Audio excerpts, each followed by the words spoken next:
Hi, and welcome to Failurology, a podcast about engineering failures. I'm your host, Nicole. And I'm Brian, and we're both from Calgary, Alberta, Canada. Thanks again to our Patreon subscribers. For less than the cost of renting 2 new releases from your local Blockbuster, you can hear us talk about more interesting engineering failures. Brian, do you remember that time you had to leave the house to rent a movie? I do. It was like a rite of passage on a Friday night. And in fact, I know everyone just does the Netflix and the Crave TV thing and the Disney Plus and the HBO and whatever other streaming services are there, but there is still one physical Blockbuster left.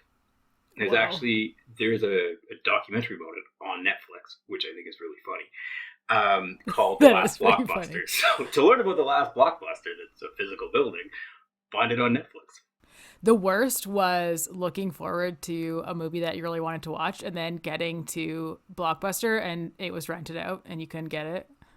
That's a real bummer. Yeah, but sometimes you lucked out and it came in through the return slot. Yes, sometimes. Sometimes, yes. And then sometimes they weren't rewound and you had to rewind them. Oh my God, the first time I ever watched a DVD, I tried to rewind it because I didn't know. I was used to VHS. I didn't know. Yeah, they had the Be Kind rewind stickers on them. Yeah. Also, do you remember when Netflix first started, you had to order the movies through the mail and they would mail them to you? Yeah, I do remember that. In fact, I did that. I did the physical renting at Blockbuster or Rogers Video as well. And then Netflix was a mail order service to turn into a streaming service. And I believe Blockbuster, at one point, Netflix tried to sell to Blockbuster, have Blockbuster purchase them, and Blockbuster thought this was just a ridiculous concept that would never gain any traction, and Netflix still around, Blockbuster not so much. Yeah, what a time to be alive. Come see me talk live at ShipItCon in Dublin on September 2nd. I'll be talking about software-related engineering failures. It's going to be really exciting. I want to meet as many of you as possible, so please come. There's a link to register for the in-person or virtual conference, and check that out in the show notes. Not to be outdone by Nicole, I am also speaking at a conference. I am debating the future of the metaverse at the North 51 conference in Banff, Alberta, which is a geomatics-specific conference, or has a lot of geomatics content. It's a debate. I do some talking. Someone else does some talking. I do some more talking. They do some more talking. Somebody wins, I think, in the end. A whole bunch of people clap, I hope. I mean, you all know how debates work. If it's something you're interested in, hearing me talk about the metaverse, look up North 51 Conference in Banff. Tickets are still on sale for another couple weeks, and then you can see me in person. What a great debate play-by-play. What are you debating? I'm debating about the metaverse and the virtual world and the impact it will have on humankind, to what capacity. We'll talk a little bit about information security and the issues that arise from security in the metaverse, and then how geospatial services and things related to geospatial will play a role in the outcome of the metaverse. I think this is really exciting, and maybe we'll see you there. Sounds like a really interesting debate. What side of the argument are you on? I'm on the side of the metaverse is not a great thing. I didn't even have to request to be on that side. It just happened. It was like fate. He must have met you before. I know a lot of people have all of their wireless gadgets, and you can use your phone to turn the lights on, and you have wireless doorbells, and you can pre-start the oven from work. I have none of those things. I don't either. I've house sat for friends that have everything all interconnected, and they're like, oh, you can use your phone to turn the lights on. And I'm like, yeah, but that's also can be done through the light switch, which is like, I can get to the light switch faster than I can get to the app on my phone. If you want to see Brian debate live about the metaverse, there's a link in the show notes of this episode. This week in engineering news, morphing metal. Slightly different than Mighty Morphin Power Rangers. Researchers at Virginia Tech are using rubber, metal, and temperature to morph materials and fix them into place without motors or pulleys. So at the start of this project, the goal was to create a material that could change shape, hold that shape, and then return to the original shape. This material had to be soft enough to morph, but strong enough to create machines that could perform a specific function. These already seem like some fairly lofty design goals. The team studied kirigami, or the Japanese art of making shapes from paper by cutting, not origami, which uses the folding. And they used this to develop a material architecture from a repeating geometric pattern. For the material in this morphing concept, they used a low melting point alloy, endoskeleton, and a rubber skin that, when stretched, the material would hold its shape, and then heat was applied to melt the metal back into the shape of rubber skin. So the temperature required to do this is about 60 degrees Celsius, which is about the temperature of potable hot water. So aside from the shape shifting, the weakening of metal from bending or breaking can be easily fixed during the melting process.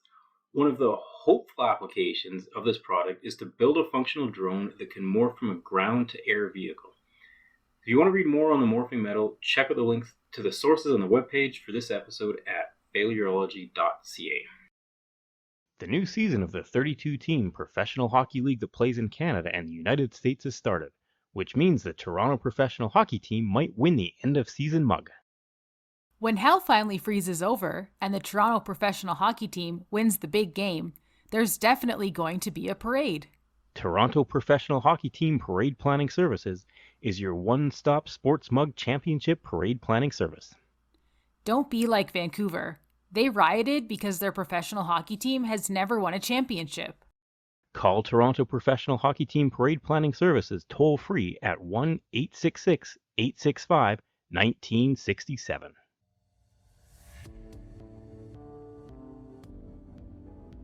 Now on to this week's engineering failure, the L'Ambiance Plaza collapse. Which is not located in France like I thought originally.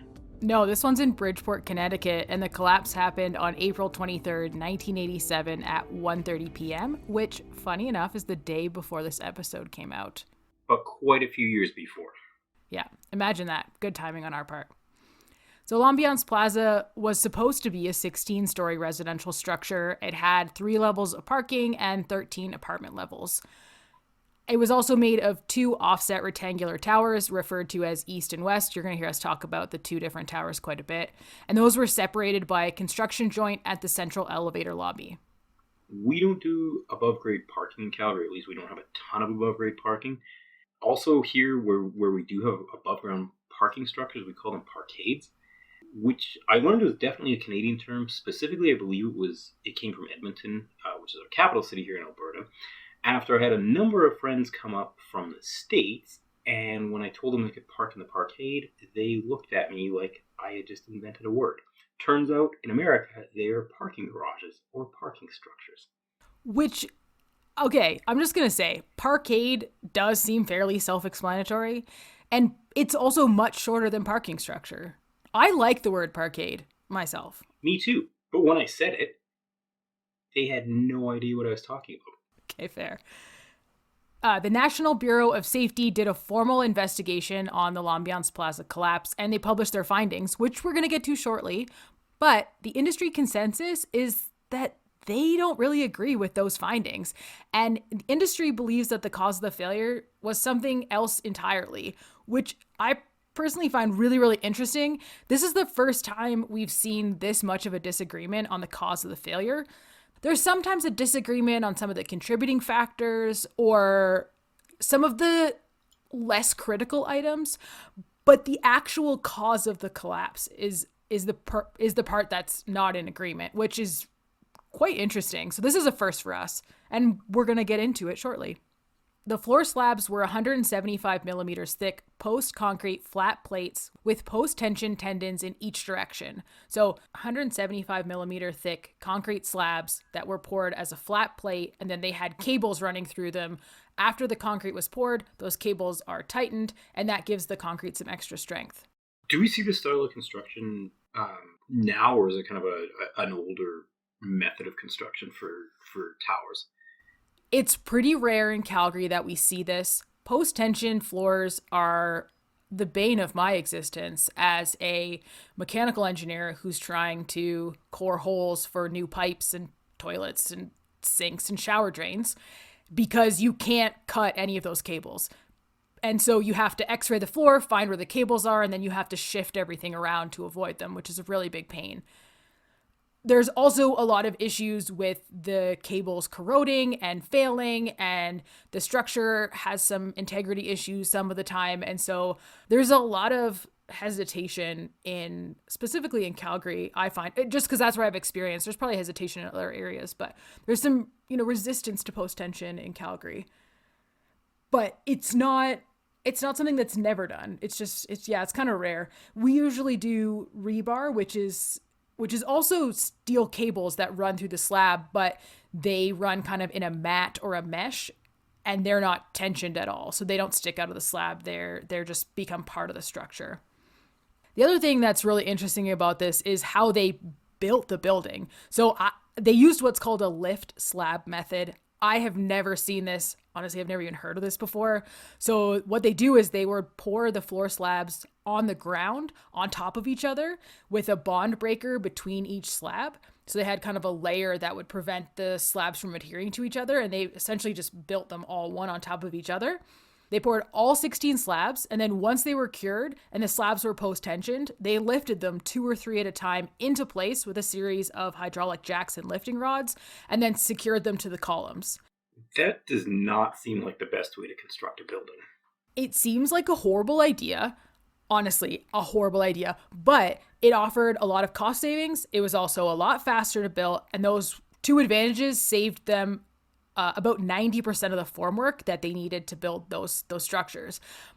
I think it also sets your structure at risk because you're not pouring things together. So they pour columns separate from slabs. So yes, you still have a cold joint, but you build the columns and you have rebar stick out of the columns, and then that rebar gets incorporated into the slab rebar, and then that gets poured.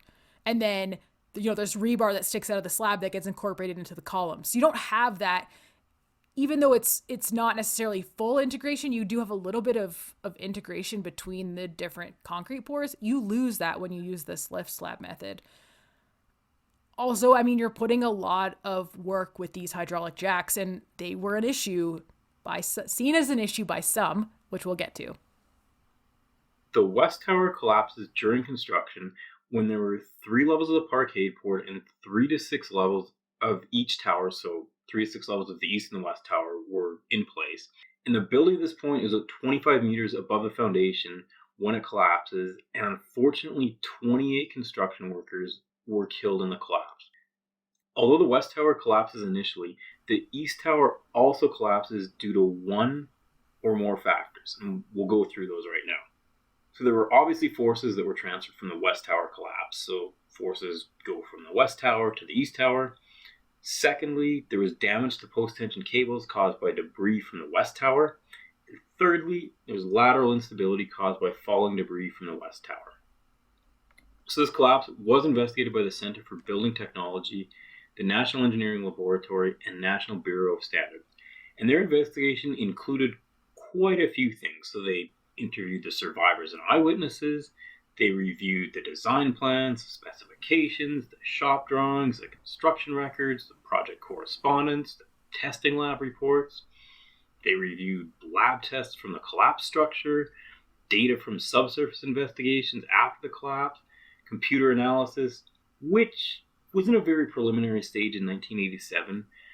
It's certainly not to the extent of today's programs, but they were able to do some very early computer modeling of this collapse.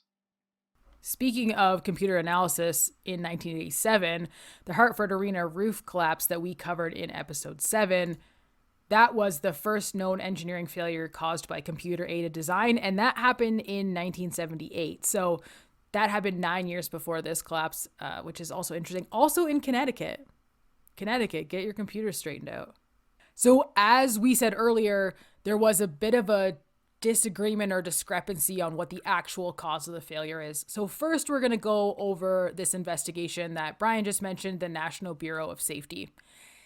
They think that the failure was caused by the lifting mechanism. So that's the hydraulic jacks that were used in the West Tower to lift the slabs into place.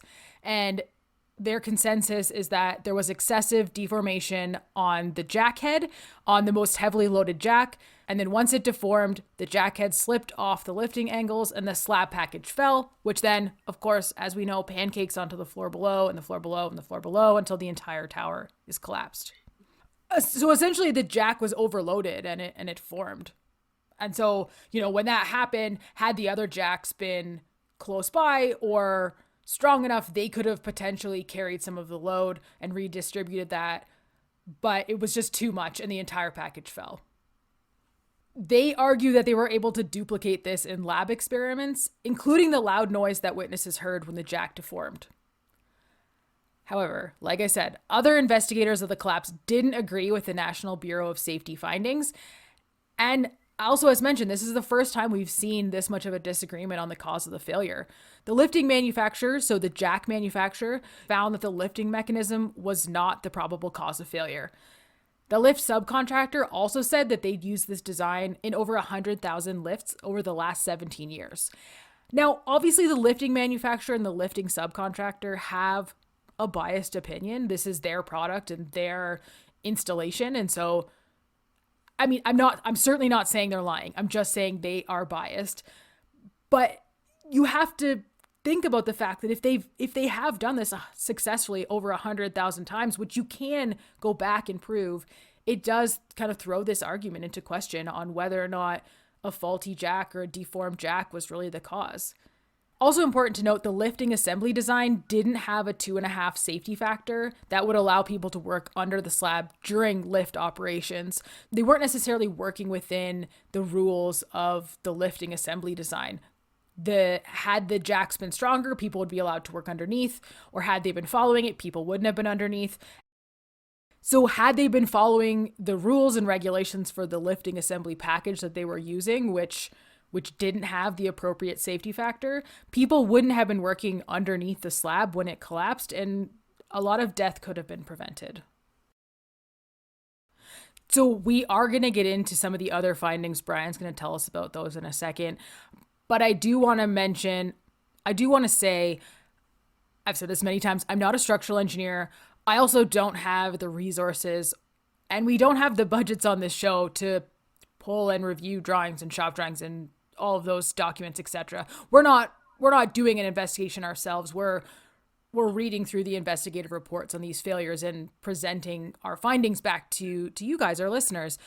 But I do want to say that the deformed jack it's not a super strong argument. And when you look at all of the other items that are laid out, their argument does seem a lot more plausible.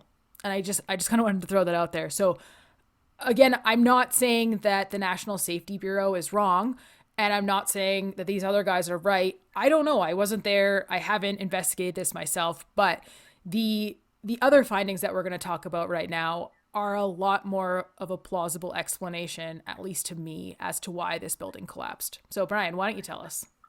So this project used a design concept that transferred major design responsibility to the contractor in performance specifications and permitted construction procedures that weren't backed up. So the structural engineer of the project designed the structural frame, including the lift slab method, but didn't include post-tension design and details or column connection designs and details, which were done by the contractor.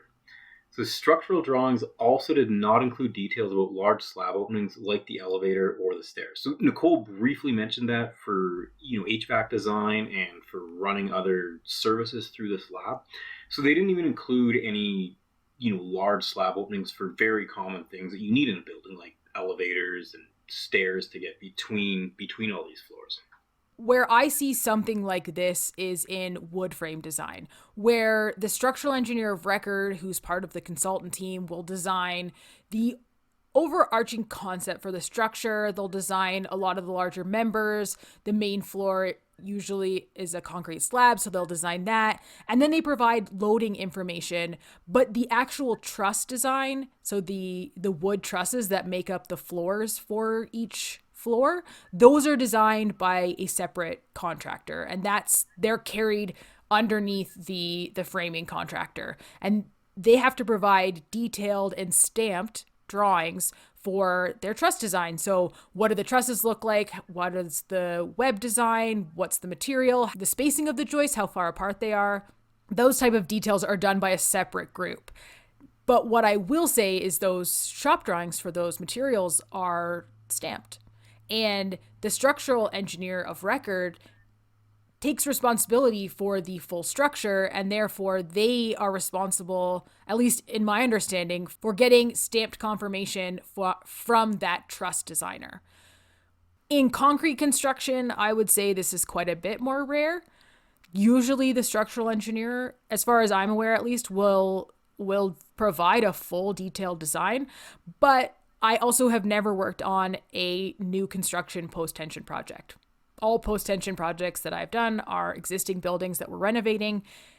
And so maybe this is common in post-tension structures. I'm really not sure. Finding number 2. So the structural design for the post-tensioning calculations and the shop drawings were completed by a sub of the general contractor. So what that means is the general contractor hired subcontractor A, who hired subcontractor B to do the design. Like Nicole just talked about, this isn't uncommon, except the structural engineer of record's review of the shop drawings noted checking is only for general conformance with the design concept of the project and general compliance with the information given in the contract documents. Even though the contract documents required the contractor's design to be performed by a registered professional engineer, it was not. So there was no engineering stamp on the shop drawings or post-tension design drawings. So this is a big issue. I've been involved in a number of projects where we've had to go to the field to complete some task and there haven't been issued for construction drawings, or they haven't been stamped, or there's been a disagreement between drawings that we were issued, what revision number they were on, and revision numbers that are on the site and what people want to be laid out. So having stamped engineering drawings is huge on projects, and it's important to the integrity, I feel, of engineering work and design and the profession overall. When you stamp an engineering drawing, you are assuming responsibility and liability for the work contained and the calculations that are contained that go into that drawing. So this isn't, a real quick, stamp on a Christmas card sort of thing. Like, this takes a lot of review and knowledge and experience and expertise before you stamp an engineering drawing. Yeah, so I have mixed feelings on who's responsible for this, and I don't know what was in the Connecticut Code at the time, and I don't know the legality of how this is navigated in the US, but I guess the engineer of record, the structural engineer of record, would argue that the contractor was supposed to stamp it and they didn't, and the contractor would probably argue that they didn't know they were supposed to stamp it, and the structural engineer reviewed the shop drawing. And honestly, I think they're both right and they're both wrong. And what I would guess would happen would be that because the structural engineer of record reviewed the shop drawings and they're the only ones that have stamped part of the structural design, that they would kind of be liable for not having rejected these shop drawings for missing a stamp. So if this was me and I was looking at these today, I would reject these shop drawings and make them put a stamp on them before I reviewed them. So I don't know. I have mixed feelings about this because the spec is the spec, and you don't get a free pass to not read it just because you missed something. You got to read the spec. You got to follow the spec. It's the contract. But I also think the structural engineer should have caught this. That's a really big miss on their part. So shop drawing review sidebar, or maybe soapbox, I reject a lot of shop drawings, and I don't reject them for fun. In fact, it's more work for me to reject a shop drawing than it is to send it back with comments. So it's not fun for me. Sometimes reviewing something with comments does not get someone's attention. And so if I don't think they're going to address my comments before they order the equipment, or I think that the items that they missed, which are noted in my comments, are significant enough that if they didn't order them would impact the design or the operation of the building, then I reject the shop drawing. Unfortunately, that means I reject a lot of shop drawings, and I don't like that, but also I need you to fix it. And it's not that hard. The drawings are pretty clear. The schedule says what's required. The spec is not that complicated. And I just need you to try a little bit harder, please. I'm literally going through the schedule and checking things off. Yep, that's there. Yep, that's there. Yeah, that's there. And sometimes like half of it is missing. It's like, did anyone look at this? Like, guys, please, just like a little bit more effort. Just please try. Rant over.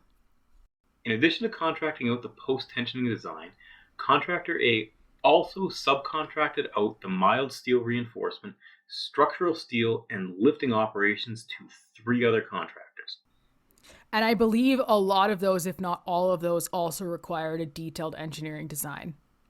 So that's pretty significant that the structural elements are kind of all done by different parties. And again, not that it can't be done. It just creates this extra level of coordination and who's taking responsibility for that coordination, who's making sure that all of these different pieces are interconnected together and work as a single system. Because it doesn't matter that 5 people design the 5 different parts of the structure, they all work as an interconnected system. It's like when we talked about Piper Alpha on the last episode.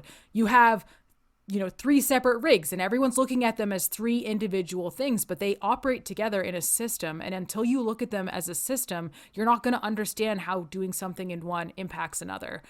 And so, there's some extra risks and extra complications that come along with splitting all of this work up. So there didn't appear to be an allowance in the post-tension design for large slab openings, which we talked about, like the elevators or the stairs. And this is what others believe to be the probable cause of the collapse. In fact, the post-tensioning shop drawings showed the same typical cable size, spacing, and layout in the areas with large openings as they did in typical bays. So even the cable layout, the post-tension cable layout, doesn't really seem to have accounted for these openings. It kind of looks like they just applied the same concept or process throughout the slab. So it's kind of like copy paste. Once they established an offset, they just kept offsetting that the entire slab. That's what it sounds like. Yeah, and then they just kind of stopped it around the openings, which doesn't work. So the elevation of the post-tension cables within the slab thickness didn't adjust to accommodate these openings either. Not really surprised. So in the midspan along the elevator opening, the post-tension stresses in the slab, which are supposed to make them stronger and compensate for those openings, actually added to the loads in the slab. So not only did they not help, they made it worse. And there was also a lack of rebar in this area, leaving those post-tension cables unreinforced. At the column locations, remember we talked about how, because you're pouring all of the slabs on the ground before lifting them into the place, you do have to create a little bit more intricate details where the column meets the slab because you're not pouring them, in succession, one after the other. You're pouring all of these slabs and then laying them you're basically pouring all of these slabs and then putting them in place and pouring columns underneath. So there were questions about the local shear and bending strength in the connection and how the loads transferred between slabs and columns. So this is very rudimentary, but in structural design, the slab carries all of the load and then distributes that load back down to the columns. And then the columns carry that load down below. So that interconnection is really, really important to make sure that that load gets properly transferred from the horizontal slab to the vertical column and makes its way all the way down to the foundation. There were also defects in the post-tension cables and the rebar mats, and they didn't provide the ability to support loads by what's called netting or membrane action if there's a localized defect. So if you have a hammock and one of the strings breaks, the rest of the strings will keep you in the hammock.